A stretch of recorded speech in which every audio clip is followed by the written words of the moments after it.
사무엘상 2장 22절에서 26절까지.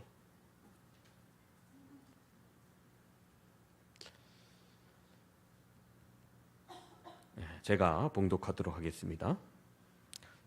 엘리가 매우 늙었더니 그의 아들들이 온 이스라엘에게 행한 모든 일과 회막문에서 수종드는 여인들과 동침하였음을 듣고 그들에게 이르되 너희가 어찌하여 이런 일을 하느냐? 내가 너희의 악행을 이 모든 백성에게 듣노라. 내 아들들아 그리하지 말라. 내게 들리는 소문이 좋지 아니하니라. 너희가 여호와의 백성으로 범죄하게 하는도다. 사람이 사람에게 범죄하면 하나님이 심판하시려니와 만일 사람이 여호와께 범죄하면 누가 그를 위하여 간구하겠느냐 하되 그들이 자기 아버지의 말을 듣지 아니하였으니 이는 여호와께서 그들을 죽이기로 뜻하셨음이더라. 아이 사무엘이 점점 자라매 여호와와 사람들에게 은총을 더욱 받더라. 아멘.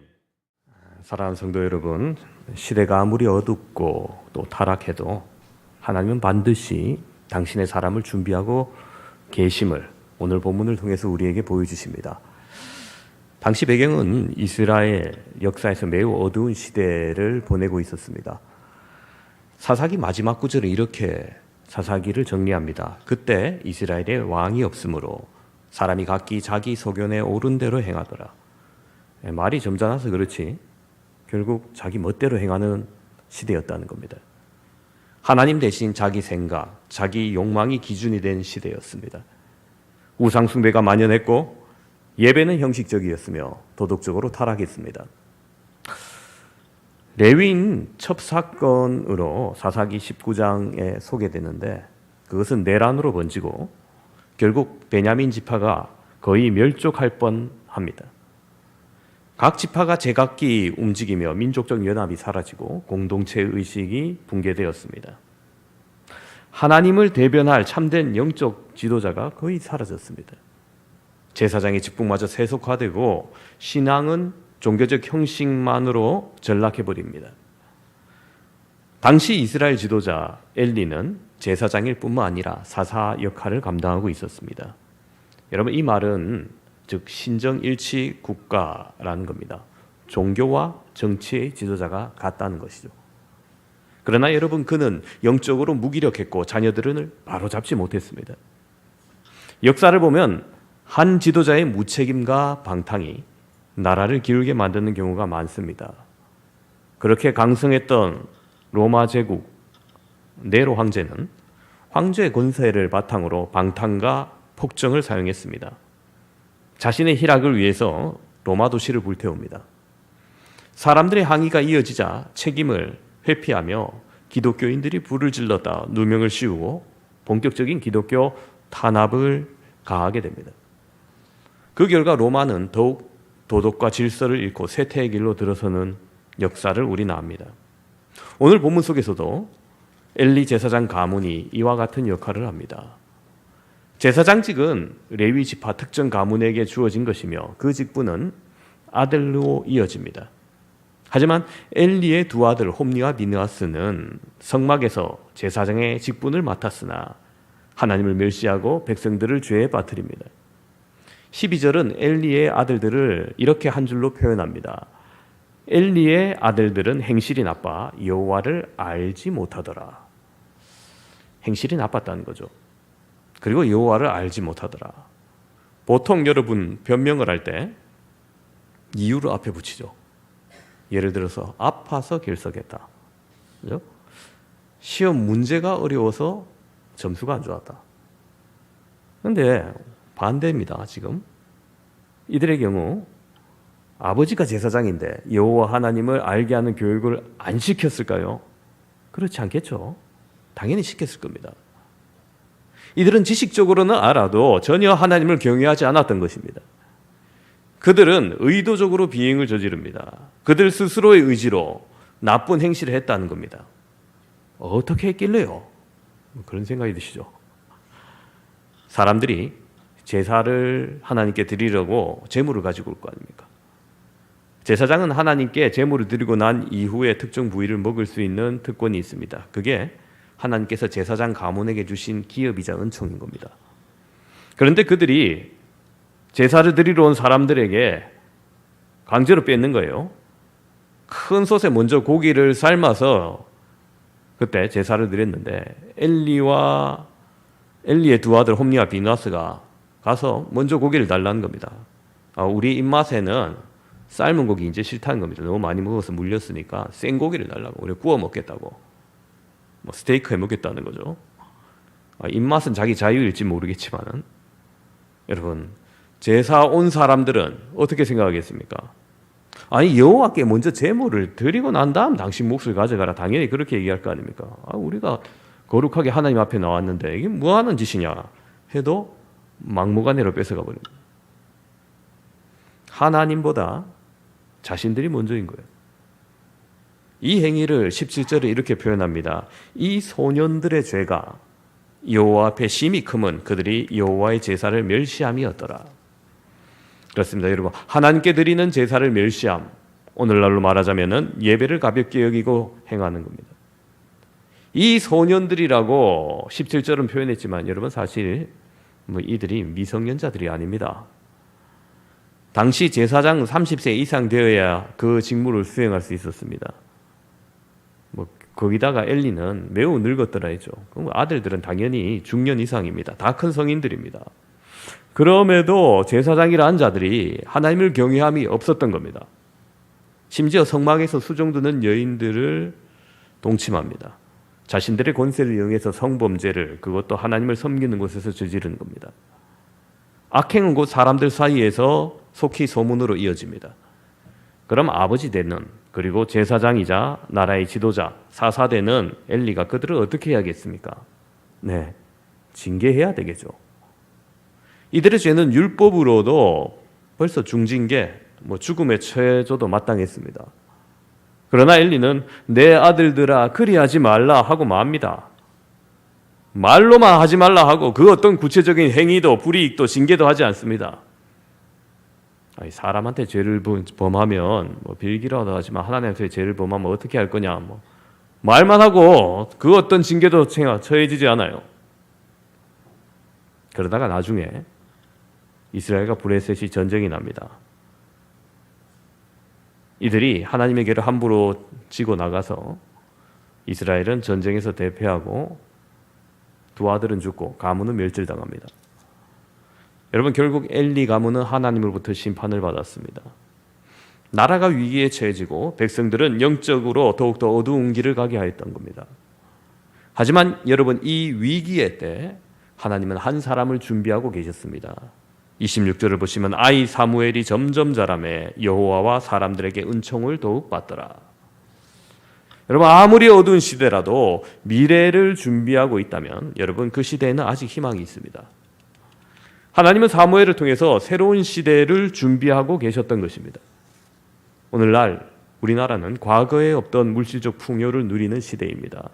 경제적으로 세계 10위권으로 부강해졌고 문화적으로 세계가 한국을 그 어느 때보다 주목하고 있습니다. 그러나 어두운 면도 존재하죠. 인류 역사상 그 누구도 걸어본 적 없는 최저 출산율을 우리 한국이 계속 기록하고 있습니다. 0.6까지 떨어졌었죠.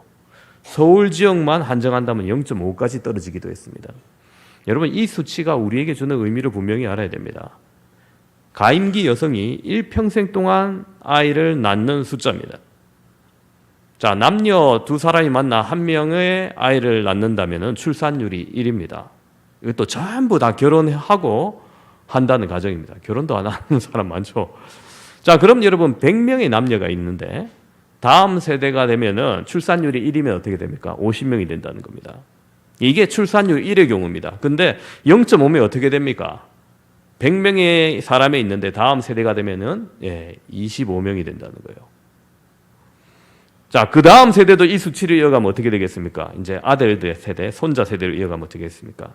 자, 여기서 25명은 여자만 25명이 아닙니다. 여자는 12명에서 13명 정도죠. 자, 그러면 0.5명을 낳는다 하면은 대략 6.5입니다. 6.5명. 100명이 두 세대가 지나면 6.5 명이 된다는 거예요. 400년이 지나면 한국인이 멸종할 것이다.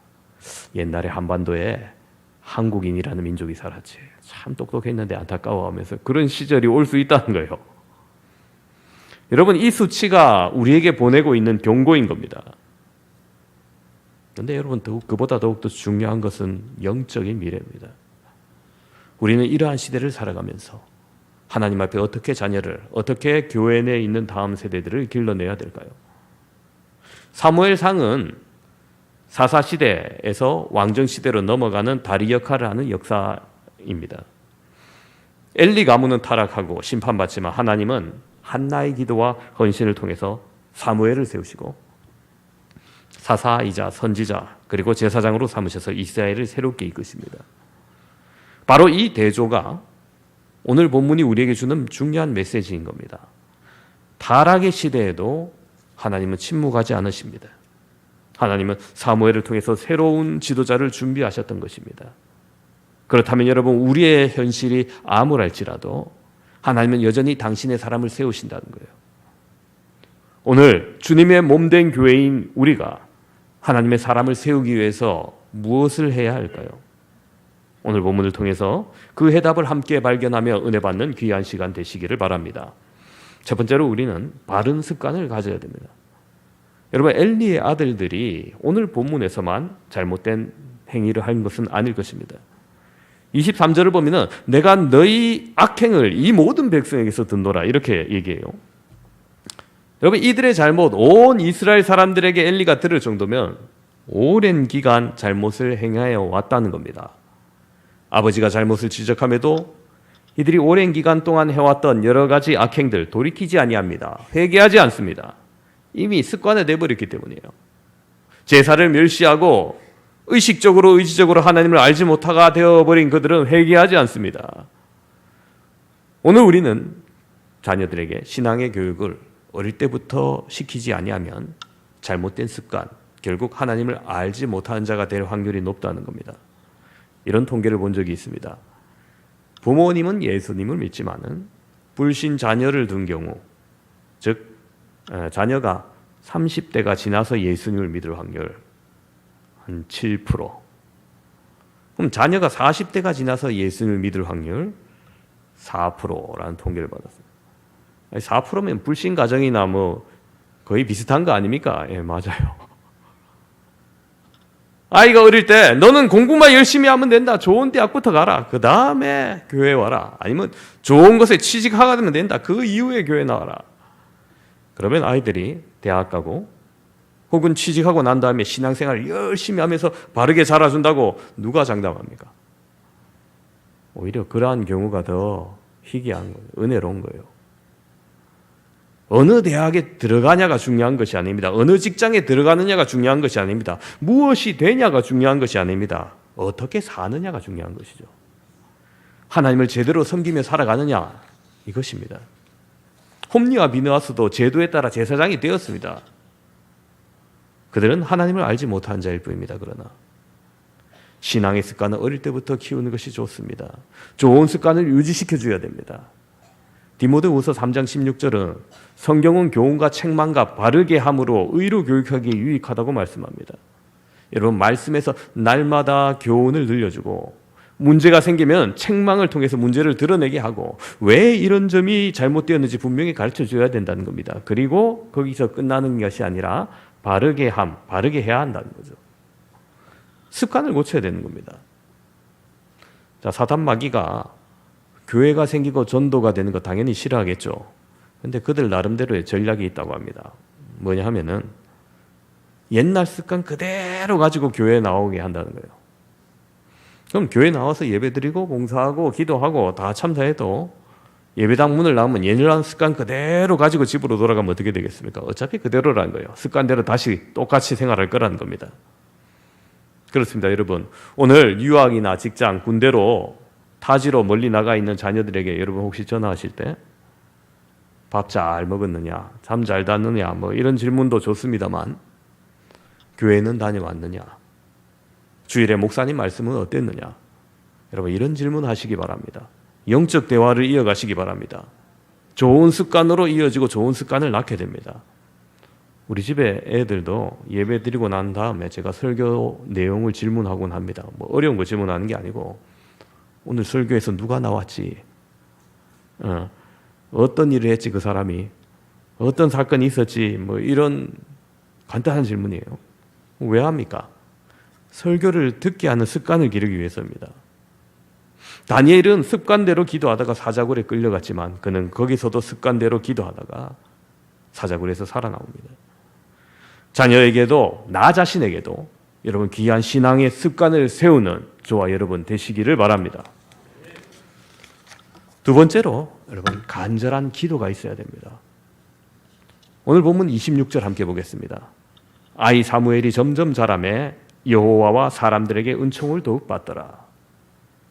자, 홈리와 비느하스의 악행과 파멸에 대비해서 사무엘은 여호와와 사람들에게 은총을 더욱 받는 사람으로 성장해 나갔다는 겁니다. 이후 정말 이스라엘을 바꾸는 위대한 선지자가 되죠. 여러분 근데 의아한 것, 오늘 이 사무엘을 교육시켰던 사람이 누굽니까? 엘리 제사장입니다. 사무엘은 젖된 후에 한나가 소원대로 엘리 제사장에게 맡겨져서 하나님을 섬기게 합니다. 여러분 흔히 일타 강사 찾아다니는 수험생들이죠. 선생님이 누구냐에 따라서 성적이 달라지는 겁니다. 통계화된 어느 정도의 수치가 있기 때문에 부정할 수 없는 사실입니다. 그런데 여러분 홈리와 비느하스는 행실이 나빠 여호와를 알지 못하는 자가 되었고 백성을 범죄케 하는 자가 됩니다. 하지만 사무엘은 하나님의 사람에게도 은총을 받고 성장하게 됩니다.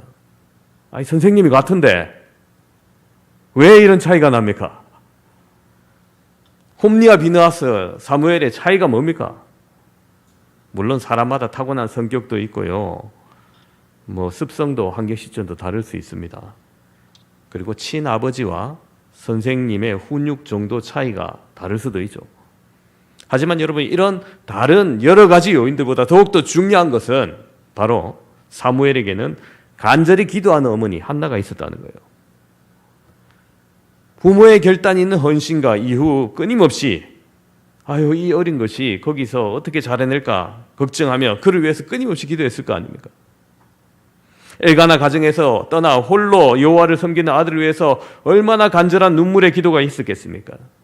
자녀를 위한 이 어머니의 간절한 기도가 위대한 신앙인 사무엘이 나타나는데 큰 영향을 주었음을 우리는 알고 있습니다. 여러분 이것이 단순히 어머니의 강력한 염원 때문이 아니라 하나님께서 그 기도를 들어주시고 또한 하나님의 뜻도 동일했기 때문인 겁니다. 오늘 여러분 자녀들을 위해서 기도하고 계십니까? 성경에서도 자녀를 위한 기도의 모습을 자주 봅니다. 자녀를 위한 축복의 기도는 부모의 특권입니다. 성경은 부모가 축복하는 기도를 하나님께서 응답해 주셨음을 자주 보여주십니다. 아브라함의 기도에 이삭이 복을 얻었고 이삭의 축복대로 야곱이 열국의 아비가 됩니다. 야곱의 기도에 따라서 이스라엘의 12지파가 각기 하나님의 역사하심을 입는 사건을 보게 됩니다. 기도는 우리 자녀들의 미래를 바꾸는 것입니다. 자녀들의 바른 신앙을 위해서 기도하시는 여러분 되시길 바랍니다. 그리하여 이 자리에 더욱더 다음 세대가 많아지고 청년들, 학생들이 더욱더 기도하러 나오는 성강교회 되기를 소망합니다.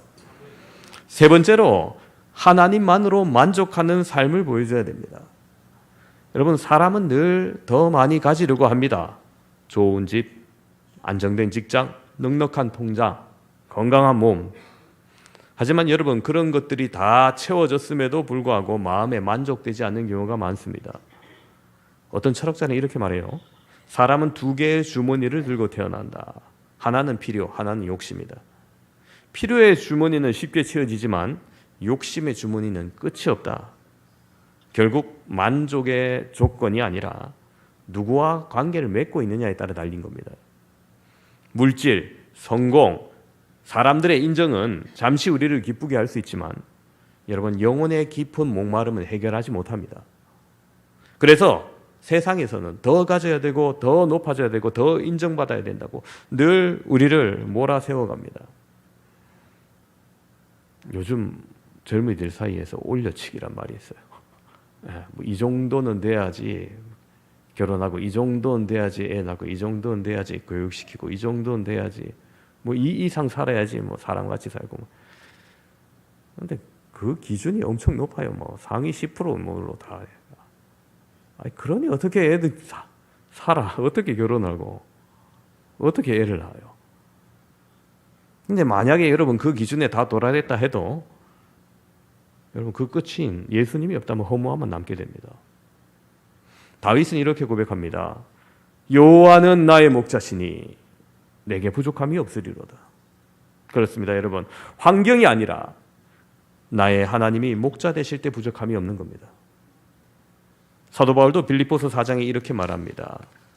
나는 비천에 처할 줄도 알고 풍부에 처할 줄도 알아. 모든 일 곧 배부름과 배고픔과 풍부와 궁핍에도 처할 줄 아는 일체의 비결을 배웠노라. 내게 능력 주시는 자 안에서 내가 모든 것을 할 수 있느니라. 그렇습니다, 여러분. 만족은 소유에서 오지 않고 하나님과의 관계에서 오는 겁니다. 하나님께서 참 평안을 주실 때 우리가 어떤 상황에도 흔들려도 요동하지 않습니다. 하나님께서 참 자유를 주실 때 여러분 사람의 인정과 비교해서 우리는 자유로울 수 있습니다. 남들과 비교하며 여러분 사람들이 정해놓은 너무나 혹독한 기준에 부합하지 못할 때 패배자라고 생각하는 잘못된 사회 통념에서 벗어나 참 자유를 누려야 됩니다. 하나님께서 참 감사를 주실 때 작은 것에서도 감사하게 되고 주어진 자리에서 기쁨으로 섬기게 되는 것입니다. 내게 주신 구원이 있는데 죽음이 끝이 아니면 영원한 천국이 나를 위해서 예비되어 있음을 아는데 조그만 일에 요동하고 불안해하지 않아도 되는 겁니다. 사랑하는 성도 여러분, 하나님만으로 만족하는 삶은 더 이상 이 세상의 풍랑에 흔들리지 않은 삶이라는 것입니다. 엘리 제사장의 아들들은 자기 욕심을 채우려 사는 삶이었습니다. 만족하려다가 망했습니다. 그러나 사무엘은 여호와 앞에서 자라며 하나님만으로 만족했습니다. 우리가 오늘 그런 사람, 그런 교회 되기를 소망합니다. 세상의 조건이 아니라 하나님으로 기뻐하는 사람, 풍부에도 겸손하고 가난해도 감사하는 사람, 하나님만으로 만족하며 세상을 살리는 사람, 그런 사람에게 하나님은 새로운 시대를 맡기시는 겁니다. 1903년, 지금으로부터 120년 전에도 일이죠. 캐나다에서 세계 열강 속에 흔들리던 조선을 향해서 홀몸으로 온 여자 선교사가 있었습니다. 그녀의 이름은 앨리스 해먼드 샤프. 조선에 도착해서 한국식 이름으로 개명을 했는데 사에리시입니다.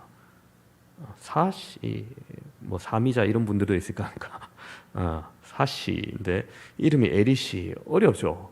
한국식으로 바꿔도 어렵습니다. 아마 앨리스를 에리시 뭐 이렇게 쉽게 한다고 한 것 같은데 이분의 사진입니다. 좀 나이 드셨을 때 사진인데 훨씬 젊었을 때 오셨습니다. 그때 우리나라가 어떤 지경이었습니까? 120년 전쯤에 열강이 우리나라를 탐내면서 제국주의의 총칼 앞에 세계 여러 약소국들이 식민지가 되던 시대입니다. 우리나라를 누가 먹느냐 이 싸움에서 그저 지켜보며 틈바구니에서 백성들이 죽어나가던 시대입니다. 청나라와 일본이 이미 우리나라에서 한바탕 전쟁을 벌여서 수많은 백성들이 죽었었습니다. 이른바 청일전쟁이죠. 그 전쟁 이후 일본이 우리나라를 삼킬 야욕을 본격적으로 드러냅니다. 친청파였던 명성황후, 일본 낭인들을 동원해서 시해한 사건이 있었습니다. 왕비도 죽이는데 왕이라고 못 죽일까 해서 고종이 늘 불안해하다가 자신도 동일하게 당할까봐 동함을 갑니다. 어디로 가느냐? 러시아 공간으로 도망가요. 그곳에서 하루 이틀도 아니고 1년 이상 지나면서 그곳에서도 늘 불안하니까 옆방에 선교사들이 하루는 미국 선교사, 하루는 캐나다 선교사, 하루는 호주 선교사 돌아가면서 권총을 차고 지켰다고 합니다. 역사적으로 그것을 아관파천이라고 하죠. 자, 그런 시기에 여인 혼자서 조선에 하나님의 말씀을 전하러 온 겁니다. 1903년에 도착한 후에 1년 후에 다시 또 전쟁이 벌어져요. 러일 전쟁이죠. 조선에 대한 누가 실질적인 지배권을 가지느냐 2차전이 시작됩니다.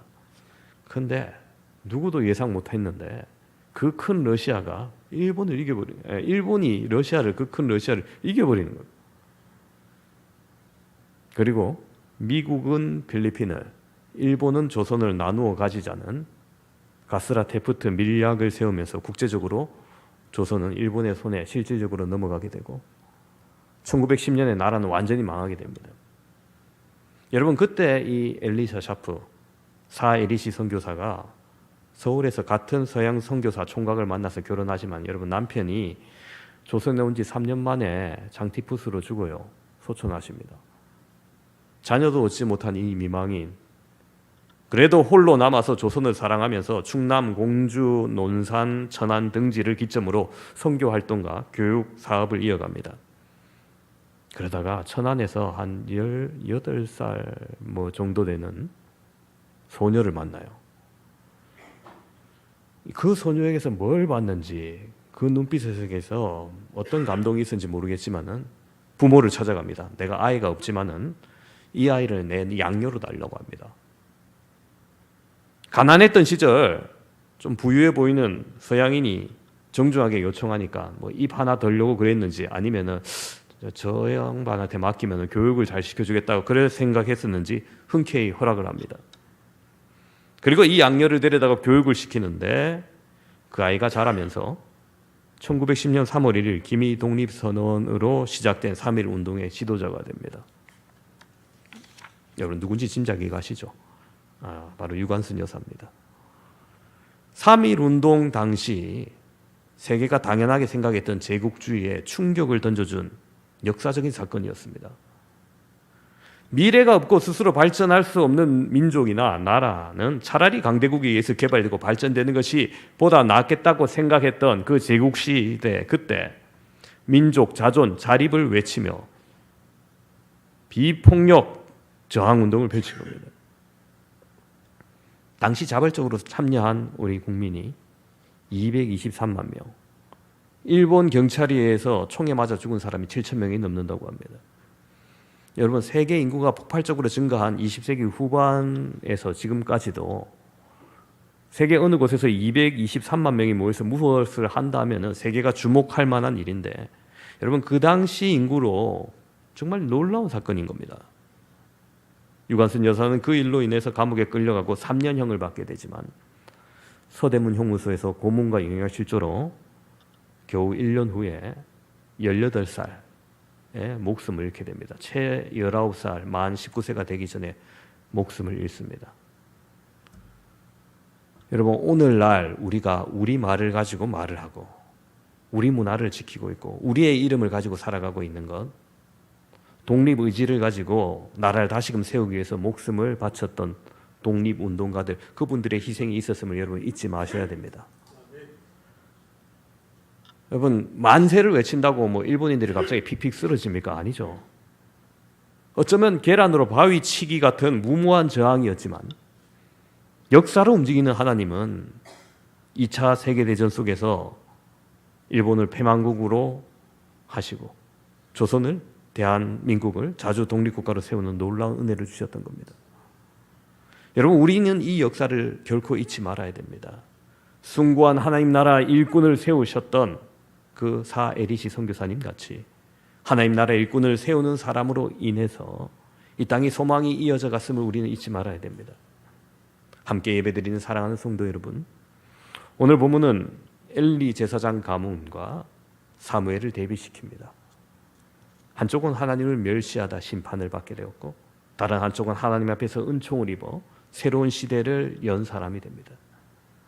오늘 우리는 어떤 길을 가야 하겠습니까?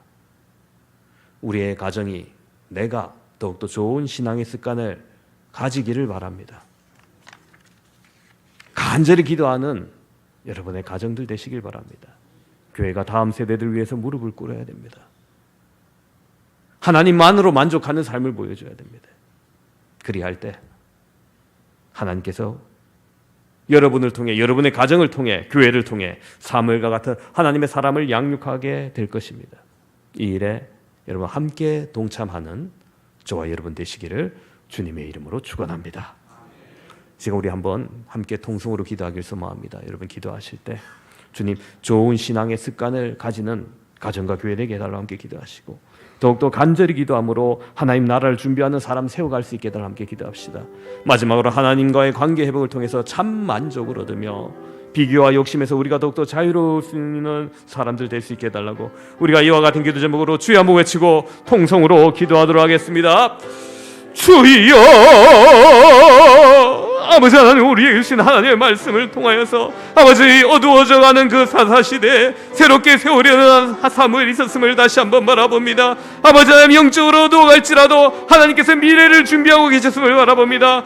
주의 몸된 교회는 우리 교회가 우리가 더욱더 하나님과 함께 이 일을 하길 소망합니다. 아버지 하나님, 우리가 더욱더 좋은 신앙의 습관을 가지는 우리와 개인, 가정과 교회가 되게 하여 주시고 또한 이것을 가르치게 하여 주시옵소서. 더욱더 간절히 기도함으로 하나님의 나라를 준비하는 사람을 세워가게 하여 주시고 하나님과의 관계를 회복함으로써 세상의 만족을 얻는 것이 아니라 참 만족을 얻으며 비교와 욕심에서 벗어나는 참 자유를 얻을 수 있게 하여 주시옵소서. 하나님, 우리가 세상의 풍요가 아니라 하나님 한 분으로 만족하는 삶을 살 수 있도록 은혜를 내려 주시옵소서.